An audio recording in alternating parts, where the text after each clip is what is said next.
they dealt with the Europeans. They made trade with the Europeans. And one thing which they traded were slaves. Dear friends of the New European art and culture, this is Ingo from About Africa and the Rest of the World. And I was in Hamburg, and in Hamburg at the Markk, the Museum Markk, to watch the, let's say, goodbye exhibition of the Benin bronzes they have, because they want to give them back. And let's see this, for me, really interesting, very, very interesting, very, very good exhibition. And here's some, let's say, dark stories behind all those wonderful objects. Have fun. Yes, and start us now with the title, Geraubte Geschichte, Looted History of Benin Kingdom. And there's a written text about the things like what has happened.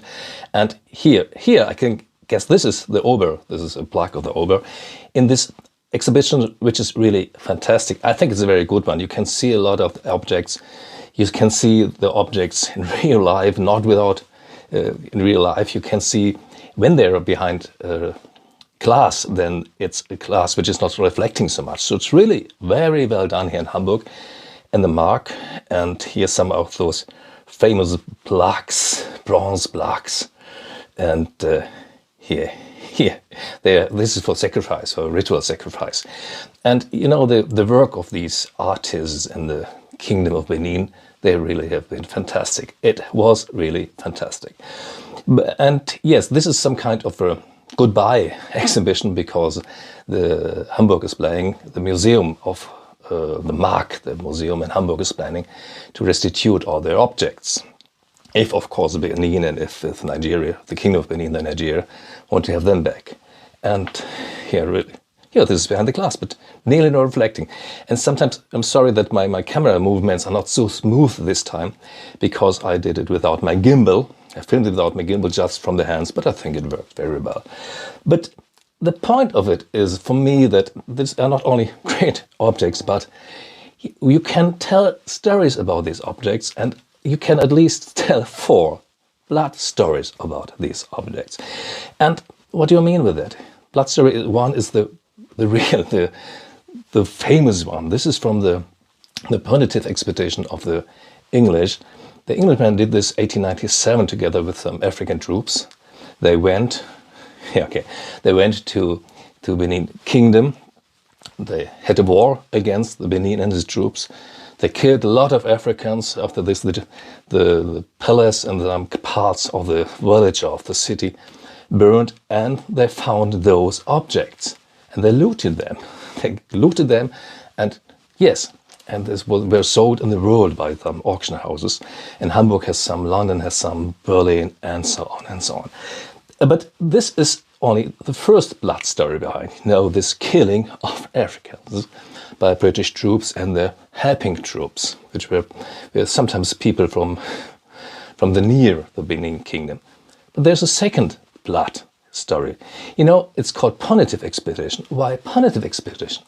The point is that some months ago there was a delegation of some Englishmen with, I think, 200 or 300 Africans who were their carrier, who tried to visit the Ober. And yes, of course, it was about colonialism and things, and getting power and all the things, and trade power. But the point is, they were unarmed. They had no weapons, none of them. And the king, the Ober, the troops of the Ober, they went and they slaughtered this delegation. They killed some of the Englishmen, and they killed dozens and dozens of Africans, which were unarmed, though it was a slaughtering.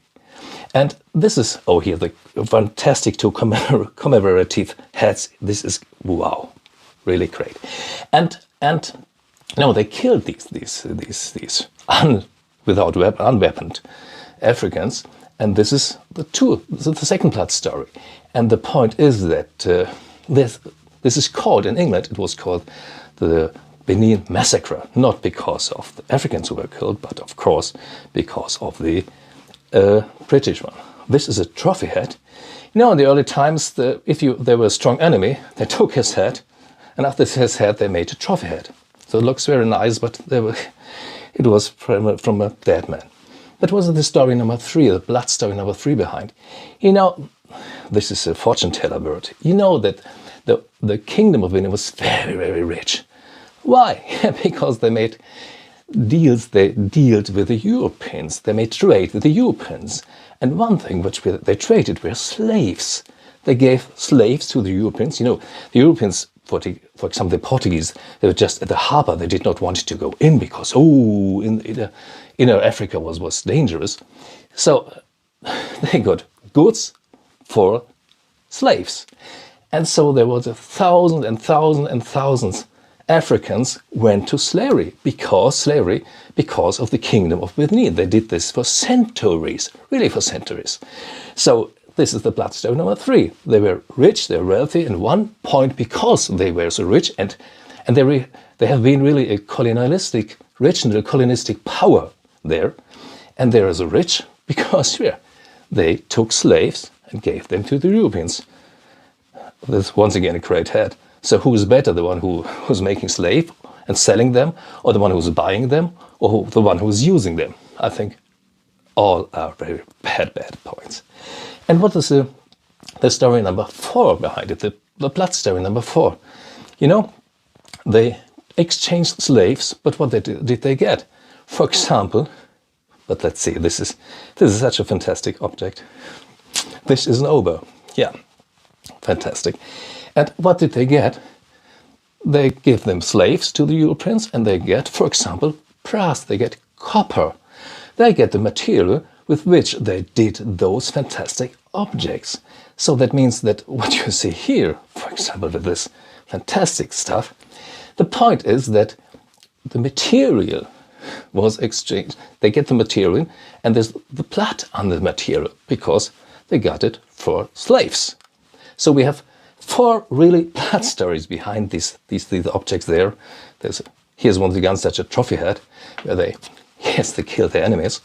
And you know, so we have 4 blood stories. We have a punitive expedition where the British troops, they looted all those objects. That's why Hamburg wants to give them back. You have number 2 blood story is, of course, the so-called Benin massacre, where some dozens of Africans were slaughtered, and English people too, by the troops of the Oba. We have number 3, this is for centuries, and for the centuries, the kingdom of Benin, the Obas, were one of the biggest slave traders in the whole continent. That's why they were the rich. They have been slave traders. And of course the Portuguese and the other one. They took them here. And number 4 is the brass, the copper, the material which you need to forge these fantastic things. Yeah, this, for example, is I think it's a man, it's not a woman, but looking great. And with the material to forge these fantastic things, they paid with slaves for this. So it's a bloody history, and it's very complex. It's a whole story which is dark, which is very interesting. Has a lot to do with colonialism, of course, with looting, but shows that the Obas of Benin and the kingdom was really, really, really heavy not bloodthirsty, but they did know what they did. And this is one of my favorites here. They know what they did, and what they did, for example, was, yes, selling slaves. So these objects, I think maybe they will go back to Nigeria. You still can see it in Hamburg in this, for me, very, very good exhibition, because you can see the objects, you can see what great art the workers have done. There with the bronze, the workers, the artists, the artisans, whatever, how you want to name them. Here's some more. And so, yes, it's really important to go to Hamburg, but to know more of the story. It's not only about looting, it's about the slavery, and about some other things in Africa as well. Sorry to say this, as a German, we have made enough, really enough, evil things in the past. And this is a nice thing. This is a medicine container. Okay, see you.